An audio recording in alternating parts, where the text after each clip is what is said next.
Isa sa pinakamahirap na aspeto ng pagbibisikleta ay ang pagpadyak sa mga mahaba at matatarik na daan.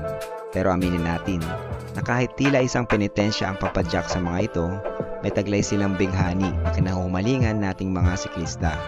Kung ito man ay ang grandeng tanawin ng kabundukan o hamon na gusto nating subukan. Sa puso ng mga siklistang Pinoy, ang mga ahon na ito ay dakila. Halina't tuklasin natin ang mga pambihirang ahon na mararating ng ating bisikleta.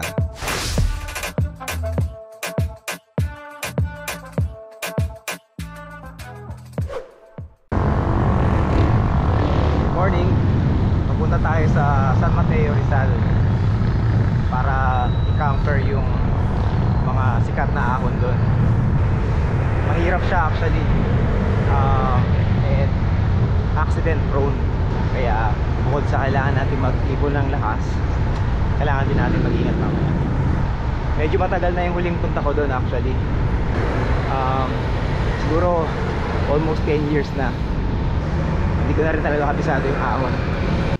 Ang original na plano natin sa ride na ito ay twin climb sana sa dalawang sikat na ahon ng San Mateo, ang Shotgun at The Wall ng Timberland. Sa kasamang palad, hindi pala pwede sa Shotgun. May makakausap tayong lokal mamaya para ipaliwanag kung bakit. Gayunpaman, baka swerte na rin kami dahil sa The Wall pa lang, matindi na talaga ang ahon. Ang The Wall ay isang infamous na ahon sa San Mateo, Rizal. May haba itong 4 na kilometro along C6 Road, paakyat sa Timberland Heights, na kilalang destinasyon ng mga mountain bikers. Mayroon itong elevation gain na mahigit 300 meters at average gradient na mahigit 7%. Sa pangalan pa lang nito, ewan ko na lang kung di ka matatakot.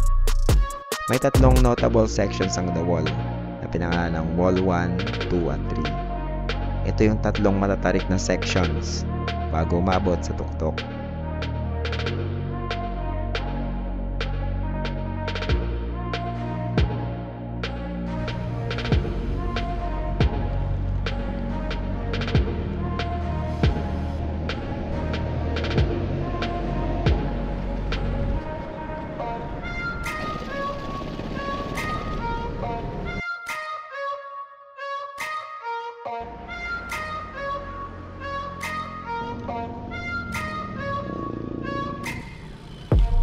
Gaya ng nabanggit ko, dadaan muna tayo ng Shotgun para ahunin din sana ito. Ito yung pakaliwang liko bago umahon sa Timberland. Kahit dati pa lang, mas konti na yung dumadaan dito. Karamihan ng mga siklista kasi ay sa Timberland ang punta. Pero ngayong sarado pala ito, mas lalong wala nang dumadaan dito. Nagkagal lang po. Ha? Timberland. Bakit ito sarado? Marami yung may na dyan sa taas. Ah, talaga? Kaya sinarado. Ah. Okay. Tapos pinagbawalan pa natin yung mga bote sa kalsada. May mga bote pa dun sa taas na yun na yung mga inumin. Ay, talaga? Sino yung mga nagaganon? Mga taga dito rin o? Diba? Ay ba? Kaya pinagbawal yun mula ng pandemic. Ah. Tagal na pala, no? Kaya pinagbawal yung marami na disgrasya sa taas. Oo. Kaya pala. Ayun. Sarado raw yung Shotgun. Bawal daw umakyat yung mga bike, nag-bike. So, sayang. Excited pa naman kami. Ayan. So, doon na tayo sa kabila, sa The Wall. Punta sa Timberland na mahirap din, pero mas mahirap tong Shotgun actually. Mahirap to, pero hindi mo rin pwedeng malitin yung The Wall. Matarik din yung ahon doon. Eto na, ang ahon sa The Wall.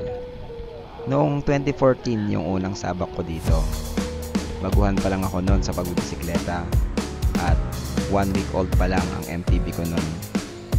Wala pa akong alam sa tamang gearing at pacing. Nung bumungad sa akin ang unang ahon sa The Wall, napaisip agad ako, bakit may mga taong nagbabike sa ganitong katarik na kalsada? Di kalaunan ay nasagot din naman ang tanong ko. sadyang madaming siklista lang talaga ang masokista. Wala to.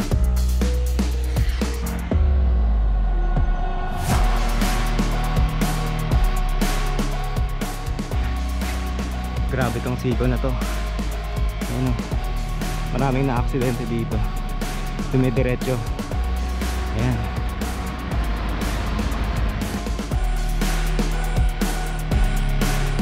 Ang Wall 1 ang pinakamahaba at pinakamahirap sa tatlong main sections. May haba itong 2 kilometers at may average gradient na 10%.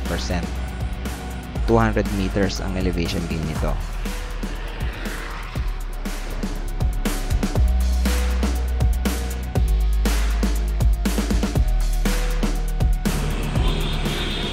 Oh, may nagtutulak.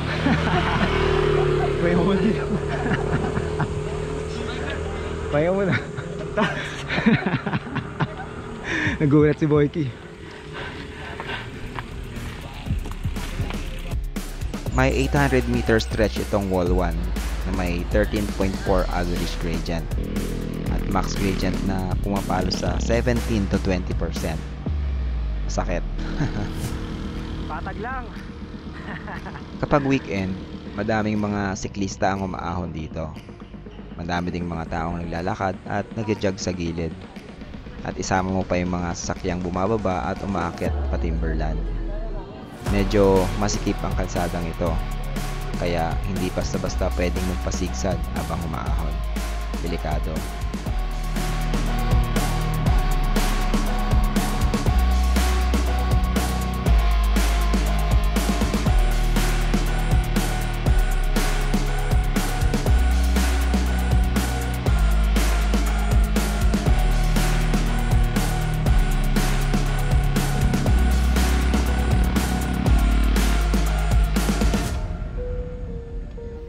Matatapos ang Wall 1 na segment hanggang sa entrance ng Timberland.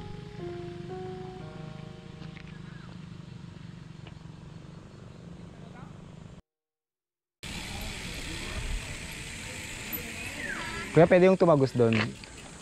Tatawid do sa pinit. Oh, wala po. Hanggang dulo lang tayo ng simento, sir.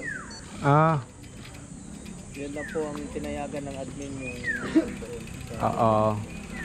Hindi pwede dun sa ano, yung tatagos. Mukhang maigsi ang ride natin yan. So, balik tayo. Oo. Dito na tayo sa Timberland. So, didiretsuhin lang natin yung kalsada. Tapos, babalik na.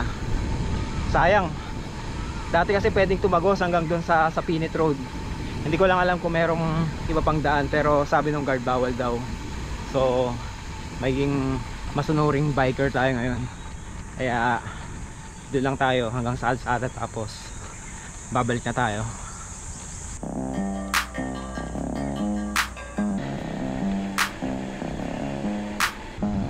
Ang Wall 2 at 3 ay nasa loob na ng Timberland hanggang bago sa pumasok sa basic trail. In total, 1.5 kilometers ang haba nila at may average gradient na 8.8%. Morning. Wow.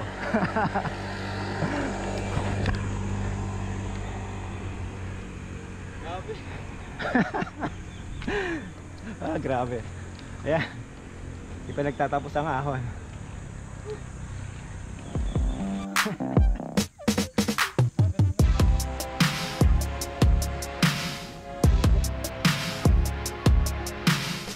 Medyo maluwag na ang kalsada dito, kaya mas safe kaysa sa Wall 1. Mataas na din ang elevation natin, kaya tanaw ang Metro Manila mula sa malayo.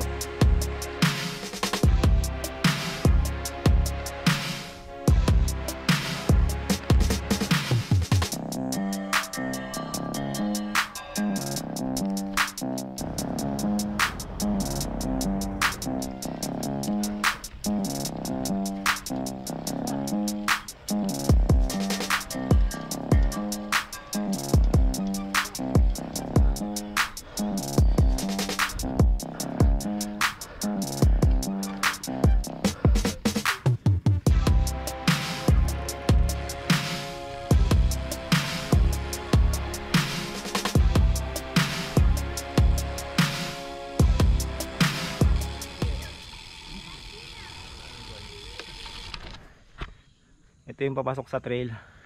Kaso sayang, hindi pwedeng pumasok. May tagos kasi dapat doon papunta sa ano, sa Pinit Road. Tapos didiretsuhin natin 'yon hanggang matagos natin yung ano, Marilaki para maglulup sana tayo. So sayang, dalawa sa plano nating daan ngayon hindi natin napuntahan. Una yung Shotgun, tapos itong trail papunta sa ano, sa Pinit Road. Pero okay naman dahil maganda yung panahon. Tapos nakaahon pa rin dito sa ano, sa Timberland, sa The Wall. Kaya ayun. So maiksi lang ang video natin ngayon, pero masaya naman. Ewan ko masaya ba. Boyki, kumusta naman? Ang ano, masaya ba ang ahon? Sarap mag-bike. Sarap mag-bike. Ayan. Parang kanina hindi mo yan sinasabi Sarap pala. Ayun, so pabalik na tayo. So kung umabot kayo sa point ng video na to, so salamat sa panonood.